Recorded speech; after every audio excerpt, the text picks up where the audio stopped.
दोस्तों नमस्कार। आज हम जानेंगे छत्तीसगढ़ की मिट्टियों के बारे में। यह जो प्रस्तुति है समाधान महाविद्यालय बेमेतरा के सौजन्य से प्रस्तुत की जा रही है। छत्तीसगढ़ की जो मिट्टियां हैं मुख्य रूप से 4 प्रकार की होती है। मटासी मिट्टी, भाठा मिट्टी, डोरसा मिट्टी, कन्हार मिट्टी, जो छत्तीसगढ़ की स्थानीय नाम है। मुख्य रूप से मिट्टी और भूमि के बारे में इसके महत्व को हम इस तरीके से रख सकते हैं। भारतीय दर्शन में इसे विश्वगर्भा माना गया है। समस्त जीव मिट्टी से ही उत्पन्न होते हैं एवं मृत्यु के पश्चात मिट्टी में ही मिल जाते हैं। मिट्टी को धात्री भी माना गया है, जो नवजात शिशु की तरह जीवों की देखभाल करती है, इसलिए इसे मातृभूमि भी कहा गया है। पाश्चात्य सभ्यता ने भी माना है कि समस्त प्राणी मिट्टी पर निर्भर करते हैं। मिट्टी के बिना जीवन संभव नहीं है एवं बिना जीवों के मिट्टी नहीं हो सकती। दोनों एक दूसरे के साथ विकसित हुए हैं। मिट्टी कई प्रकार की पर्यावरणीय सेवाएं जैसे फसल एवं वानिकी उत्पादन, क्षरण एवं बाढ़ को रोकना, पर्यावरण की कार्बन एवं नाइट्रोजन को शोषित करना, जल संग्रहण, जैव विविधता संरक्षण एवं जलवायु नियमन प्रदान करती है। 1 सेंटीमीटर मिट्टी के निर्माण के लिए 80 से 750 वर्षों का समय लगता है, परंतु उचित प्रबंधन न होने पर इसका तेजी से विनाश हो रहा है। राष्ट्रीय स्तर पर 16.35 एवं छत्तीसगढ़ में 15 से 22 टन प्रति हेक्टेयर प्रति वर्ष की औसत से मिट्टी का क्षरण हो रहा है। यह बहुत दुखद है। अतः हम सबका दायित्व है कि प्रकृति की इस अभिनव उपहार की हम सब मिलकर संरक्षण करें। मिट्टी का जो निर्माण है, मृदा का निर्माण चट्टानों के विघटन से होता है, जो कि जलवायु, जीवों, पैतृक पदार्थों के समय परक कारकों की मिलीजुली प्रक्रिया के कारण यह मुख्यतः अवक्षटन, क्षरण एवं कणों के जमा होने की प्रक्रिया द्वारा होती है। मृदा में जीव जंतुओं के कार्यकलापों द्वारा कार्बनिक पदार्थ मिल जाते हैं, जिससे यह जीवंत हो उठती है। मृदा पार्श्वचित्र। मृदा के विभिन्न स्तरों O, A, E, B, C एवं R को क्रम से जब पार्श्वचित्र में दर्शाते हैं, जिसे हम मृदा पार्श्वचित्र कहते हैं। जब हम इस पार्श्वचित्र से मृदा के विकास एवं अन्य गुणों के बारे में अध्ययन करते हैं, उसे पेडोलॉजी कहते हैं। तथा जब मृदा का अध्ययन पौधे के विकास के संबंध में करते हैं तो उसे एडफोलॉजी कहते हैं। O जैविक तरल, A ऊपरी भूमि जड़ एवं खनिज, E निश्चरण परत जड़ एवं खनिज जैविक पदार्थ एवं चिकनी मिट्टी का निरक्षरण, B अधोभूमि ऊपरी परत से क्षरित खनिज, C पैतृक पदार्थ पृथ्वी की सतह जहाँ से भूमि का विकास होगा, R आधार चट्टान। इस प्रकार से हम मृदा के पार्श्वचित्र को समझे।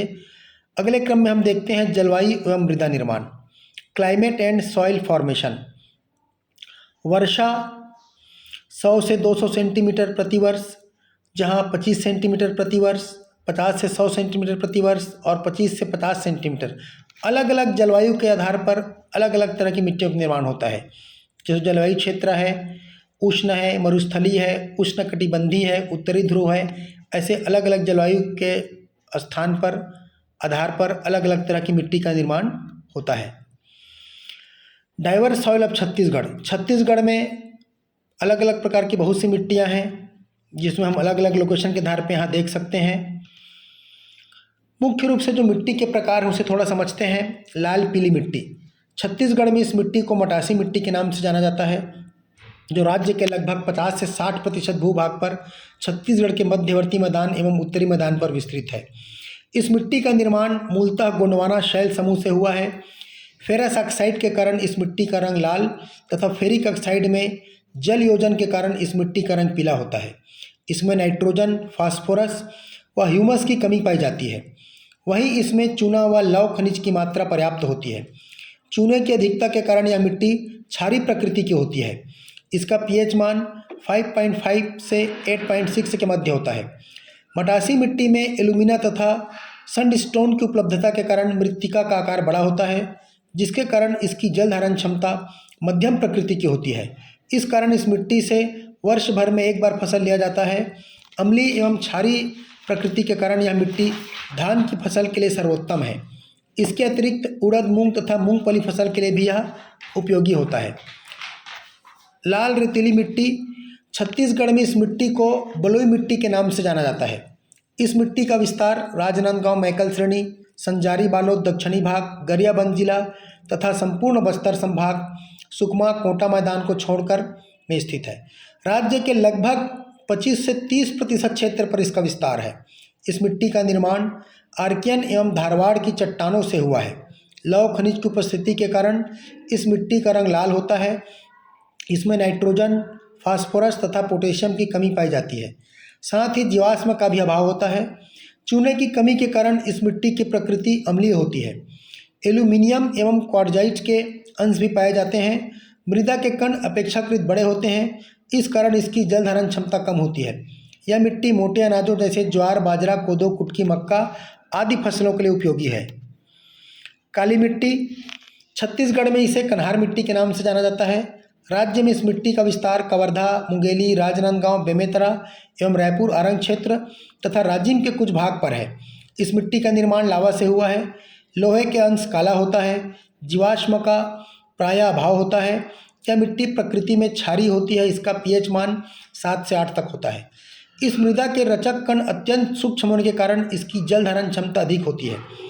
गर्मी में लंबी दरारें पड़ने के कारण इसमें सूर्य का प्रकाश और हवा इसकी गहराई तक पहुंचती है, जिस कारण यह मिट्टी उपजाऊ होती है। जल धारण क्षमता अधिक होने से यह मिट्टी वार्षिक फसलों जैसे गेहूँ, गन्ना, कपास, चना इत्यादि के फसलों के लिए उपयुक्त होती है। यह मिट्टी द्विफसली है। इस मिट्टी को भर्री, रेगुर एवं चिका मिट्टी के नाम से भी जाना जाता है।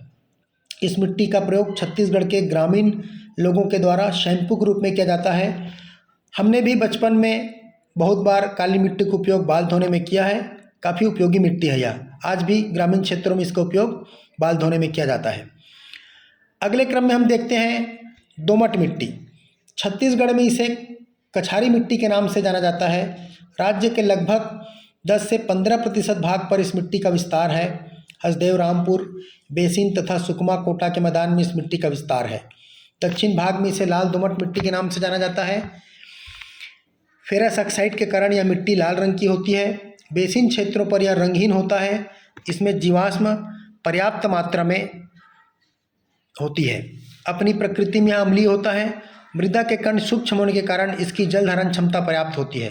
यह मिट्टी सभी प्रकार के फसलों के लिए उपयोगी होती है।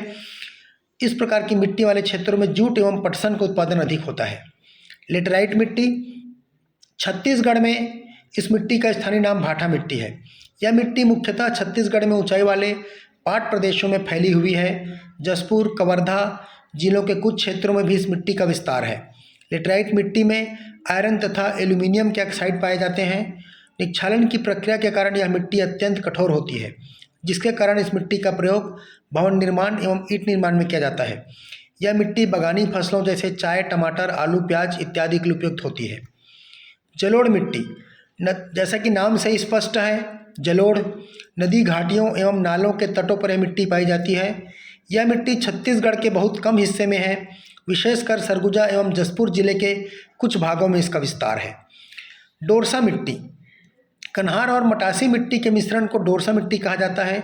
यह मिट्टी छत्तीसगढ़ में सर्वाधिक मात्रा में पाई जाती है तथा इस मिट्टी की प्रकृति भी दोनों मिट्टियों के समतुल्य होती है। छत्तीसगढ़ में अधिकांश किसान इसी मिट्टी से खेती करते हैं। इस तरह दोस्तों, हमने मिट्टी का महत्व, मिट्टी के प्रकार, जलवायु आदि के बारे में समझा। अगले क्रम में हम मिट्टी परीक्षण का महत्व और उद्देश्य को समझेंगे।